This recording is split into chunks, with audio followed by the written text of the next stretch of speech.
In this video, we're going to be solving word problems by using equations. Example 1, translate the English phrase in the following problem into an algebraic expression and set up the related equation. Let x be the unknown number. So we have the difference between a number and 14 is equal to the number divided by 3. So we're going to translate each piece, each part. So step 1, translate the difference between a number and 14. Difference means subtraction, so that would translate into the algebraic expression x minus 14. Then step 2, translate the number divided by 3. And so that would be x over 3. I'm using a fraction to represent division here. And then step 3 says write out the equation, do not solve the equation. So all you're going to do is put an equal sign between the two expressions because the phrase said the difference between a number and 14 is equal to the number divided by 3. All right, let's look at example 2. This time we're setting up the equation and actually solving the equation. So let x be the unknown number. If a number divided by negative 10 is increased by 35, the result is negative 45. What is the number? A couple of things. Increased means add, and the result means equal. And so this is what my equation would look like. And I'm going to use a fraction bar to represent division. So x divided by negative 10 plus 35 equals negative 45, and then now I'm ready to solve this equation. It's a two-step equation. I got to move my 35. It's a positive 35. So what I do to one side of the equation, I have to do to the other. And so I'm going to be subtracting 35 on both sides of the equation. My 35 and negative 35 are going to cancel, and I'm left with x divided by negative 10 equals negative 80, because when I add negative 45 and negative 35, I get negative 80, or you can subtract. It's the same thing. Negative 45 minus 35 will give me negative 80.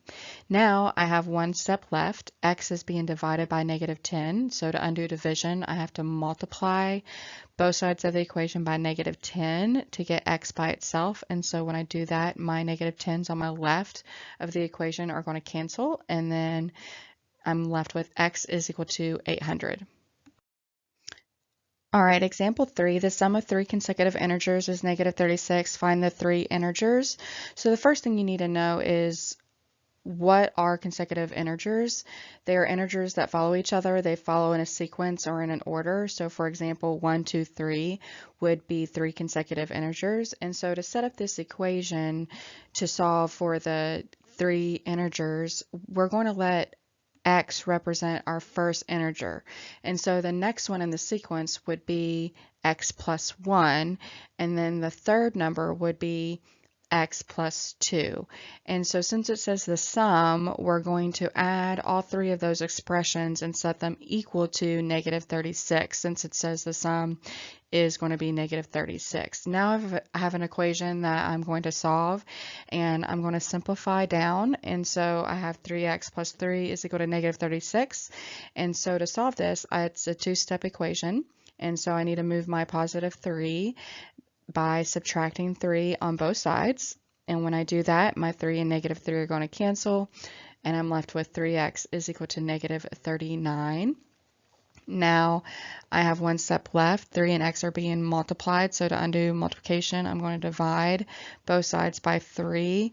My 3's on the left will cancel, and then I do division, the negative 39 divided by 3, so x is going to equal negative 13. Now I'm not done here. That's going to be my first integer. Now I got to find my second integer. So what I'm going to do is I'm going to substitute in negative 13 in for my x, and I'm going to add 1. So that means my second integer is going to be negative 12, and then I'm going to do the same thing for my third integer. I'm going to substitute in negative 13.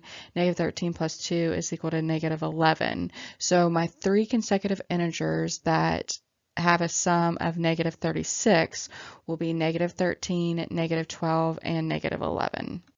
Example 4, the sum of three consecutive even integers is negative 36. Find the three integers.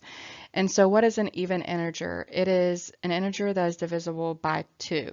And so to set this up, we are going to set it up a little bit different than if it was just three consecutive integers.